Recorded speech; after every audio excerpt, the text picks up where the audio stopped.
Okay, here is the 5-minute podcast review for Saturday, July 28, 2018. And first out of the gate is Bundyville. So Bundyville is a documentary spread over 7 episodes about the Bundy family, Cliven Bundy and his 2 sons, who staged a couple of armed uprisings against the US federal government in 2014 over unpaid cattle grazing fees.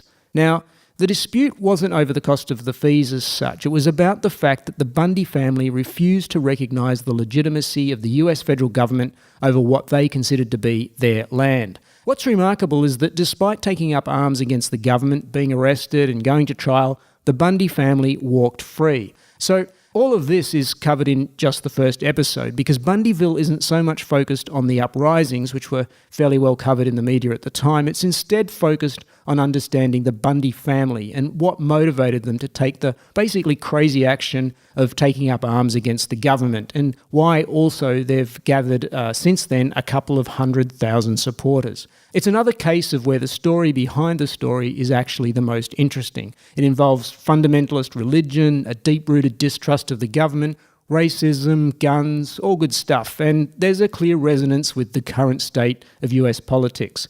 Interesting also on that note that one of the Bundy sons is currently running for governor of Nevada. By the way, if you listen to my last episode, I covered the true crime parody podcast from The Onion called A Very Fatal Murder. It satirised the production techniques of many true crime podcasts that mimic the style of Serial and S-Town. Now, Bundyville isn't strictly a true crime podcast. There's no unsolved murder, but the Onion parody certainly is relevant to the style and production techniques used in Bundyville and the whole gawking at crazy Hicktown, USA kind of thing.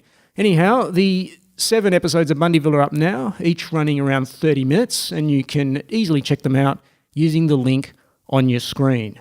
And now for something completely different, an example of what I think is a classic podcast success story. An individual with no broadcasting experience who picks up a microphone and talks about something they know well. In this case, it's Betty, which is not her real name, but she's a flight attendant with a major airline and has hundreds of flying-related stories to tell. The podcast's called Betty in the Sky with a Suitcase, and it's not just Betty's own stories. She takes her recorder with her on flights and captures plenty of stories from her colleagues. Often the audio's a bit rough as the stories are grabbed mid-flight or in a noisy airport, but that all just adds to the authenticity.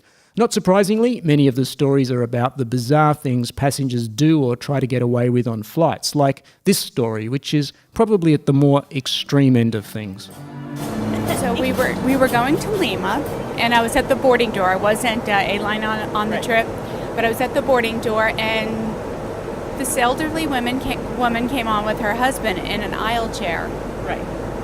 And he didn't look very good. Right. He was actually a little ashy looking, and he didn't look very conscious. So I said, a long time ago? This is about 7 years ago. Yeah. So I asked her, I said, "Is your husband okay?"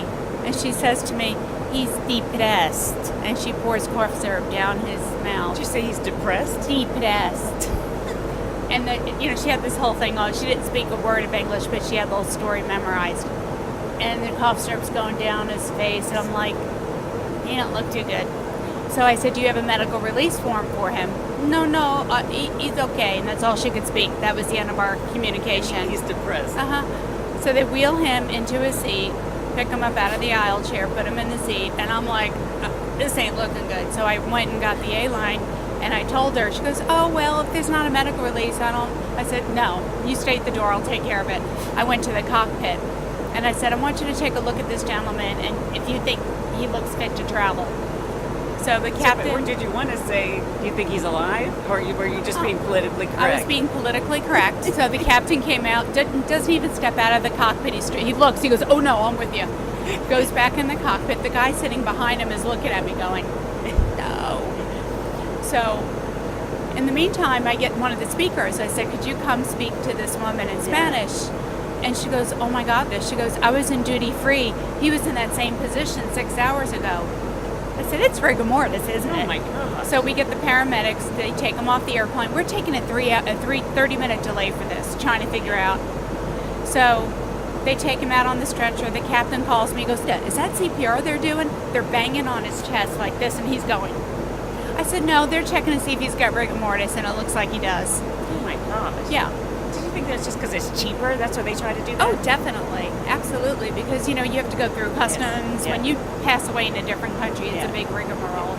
But it's He's expensive. depressed. He's depressed. And I wanted to say, well, I'd be depressed too if I were dead. But kind of held my tongue on that one.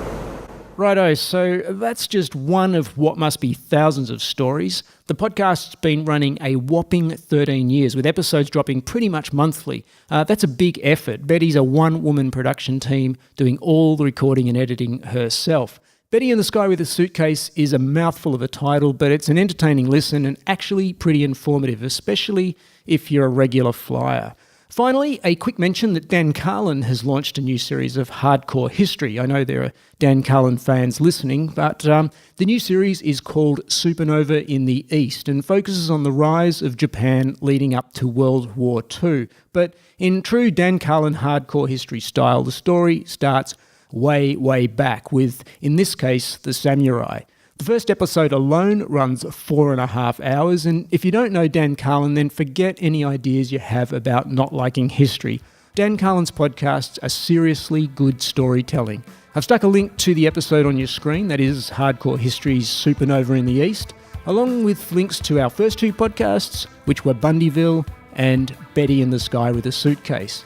And that just about does it for this episode of the 5 Minute Podcast Review. See you in the next episode, and thanks for listening.